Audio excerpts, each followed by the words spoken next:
Shalom teman-teman Yud, bagaimana kabarnya? Kak Sinta berharap teman-teman semua dalam keadaan sehat ya. Tidak terasa kita sudah masuk di bulan kedua di tahun 2024 ini. Kiranya kita semua tetap semangat dalam menjalani hari-hari kita. Nah, jumpa lagi dengan Kak Sinta di materi pemuritan Yud. Nah, hari ini kita akan sama-sama belajar untuk materi pemuritan Yud, yaitu tentang murah hati. Nah, ada dua hal nih yang membuat kita supaya kita itu disebut murah hati. Yang pertama yaitu inisiatif. Jadi kita harus memiliki inisiatif. Inisiatif itu adalah kesadaran dalam diri kita.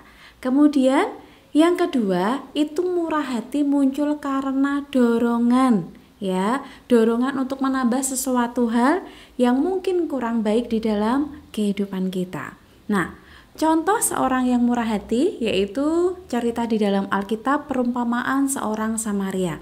Pasti teman-teman sudah tahu kan bagaimana cerita ya orang Samaria ini menolong orang.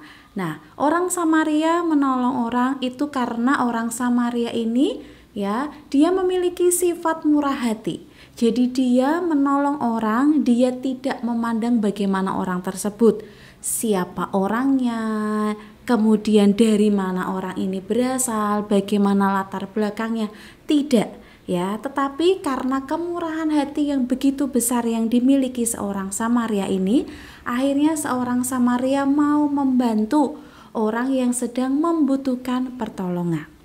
Nah, teman-teman semuanya ya, kata murah hati itu berasal dari kata eleo yang berarti berbelas kasih. Berbelas kasih melampaui dari rasa simpati. Nah, murah hati mendorong seseorang untuk berbelas kasih dengan situasi yang prihatin dari lingkungan sekitar. Nah, bahkan ya dengan kita memiliki sifat murah hati ya, Tuhan sudah menjanjikan janji yang begitu luar biasa dalam setiap hidup kita. Kalau nggak percaya, yuk kita buktikan ya. Di dalam Matius 5 ayat 7, ya teman-teman bisa buka Alkitabnya, ya kita bisa baca bersama-sama. Beginilah firman Tuhan, berbahagialah orang yang murah hatinya karena mereka akan beroleh kemurahan. Jadi kalau orang yang murah hati itu pasti berbahagia. Itu janji Tuhan yang pertama. Kemudian janji Tuhan yang kedua, ya, kita sudah berbahagia nih. Nah, kalau kita masih tetap terus bermurah hati kepada siapapun, kita akan memperoleh kemurahan juga. Ya, istilahnya itu sistem tabur tuai. Jadi, apa yang kita tabur, ya, kemurahan hati yang sudah kita tabur, maka kita akan mendapatkan kemurahan hati juga. Dari mana? Ya dari manapun. Ya, Tuhan akan pakai segala macam caranya untuk membalas kemurahan hati yang sudah kita lakukan. Nah, inilah yang terjadi dalam kehidupan orang Samaria tadi, ya. Karena orang Samaria memiliki sifat murah hati yang begitu luar biasa, ya, sehingga ya Tuhan ingin menunjukkan ya kasih-Nya kepada orang yang membutuhkan pertolongan tersebut lewat orang Samaria. Ini loh aku, seperti itu ya. Oke, baik teman-teman. Nah, apa sih yang dimaksud dengan bermurah hati? Nah, ada beberapa hal penting yang harus kita pahami dalam bermurah hati. Yang pertama yaitu murah hati bukan berasal dari usaha kita, melainkan merupakan kasih karunia dari Allah.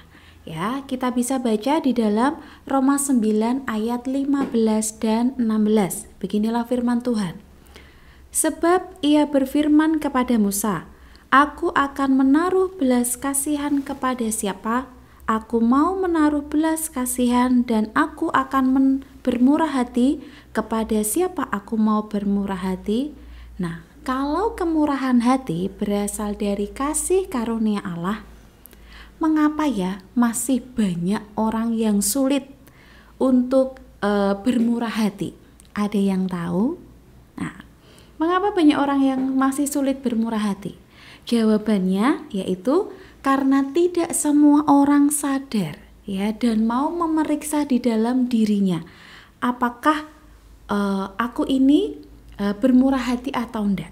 Nah, padahal ya murah hati itu dari Tuhan, sudah Tuhan berikan kepada setiap kita.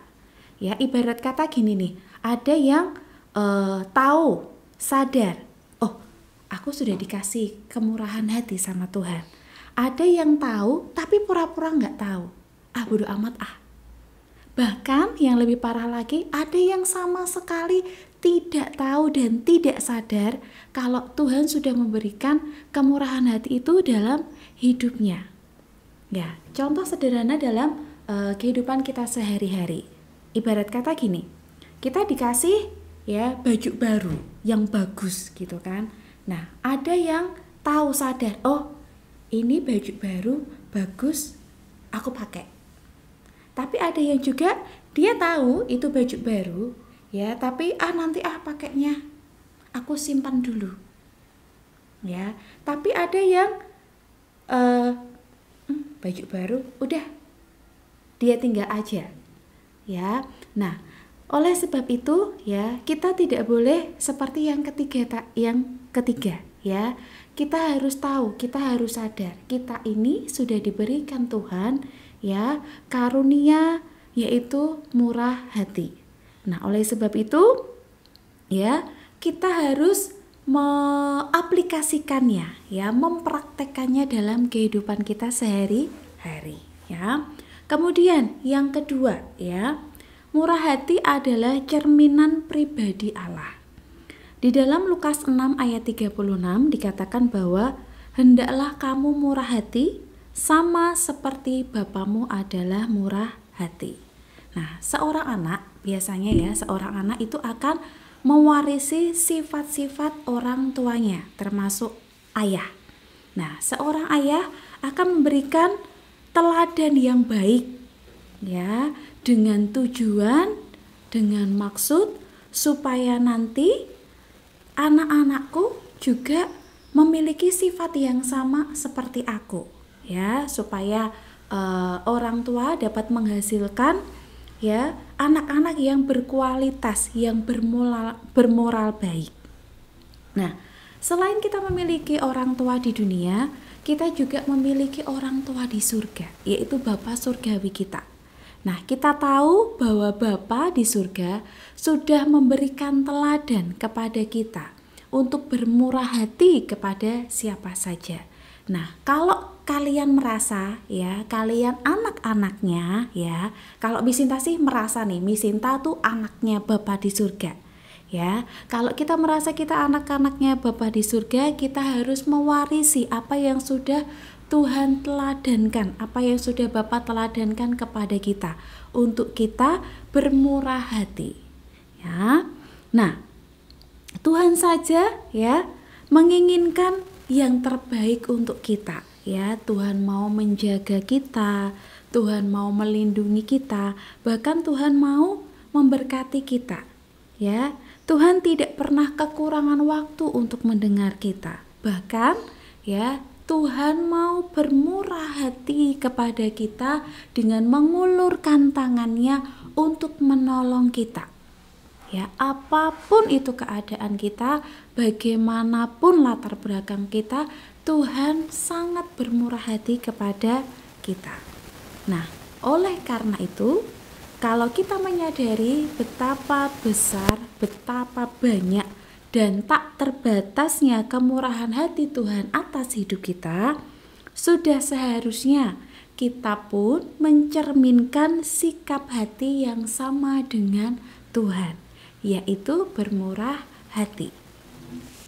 Cerminan itu harus bisa terlihat dan bisa dirasakan oleh orang-orang yang ada di sekitar kita, ya, sehingga orang-orang di sekitar kita mengenal Allah lewat diri kita.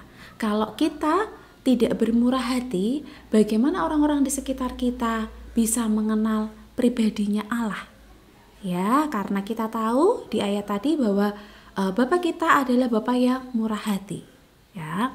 Kemudian yang ketiga, murah hati merupakan salah satu bentuk dari kasih. Ya, di dalam 1 Korintus 13 ayat 4 dikatakan bahwa kasih itu sabar, kasih itu murah hati. Ia tidak cemburu, ia tidak memegahkan diri dan tidak sombong. Nah, inti dari keimanan Kristen kita ya akan Kristus adalah kasih. Kasih memiliki kekuatan yang begitu besar.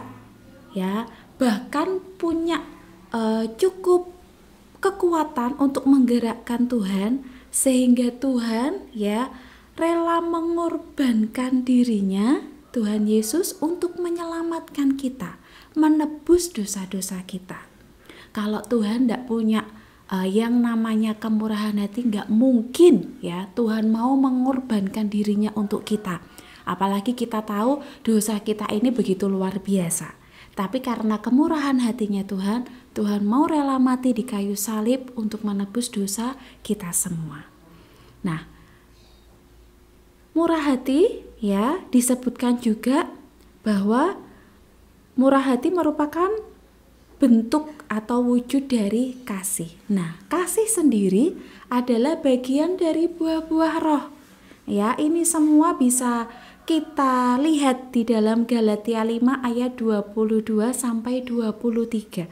Di situ sudah dijelaskan ya bahwa buah-buah roh adalah yang pertama adalah kasih. Kasih itu sangat penting. Ya, kasih adalah dasar dari kehidupan kita. Nah, kemudian juga ya, kasih itu bukan sekedar perasaan hati. Ya, tetapi ya kasih merupakan pribadi Allah sendiri. Nah, barang siapa tidak mengasihi, ia tidak mengenal Allah, sebab Allah adalah kasih. Ini terdapat di dalam 1 Yohanes ayat 8.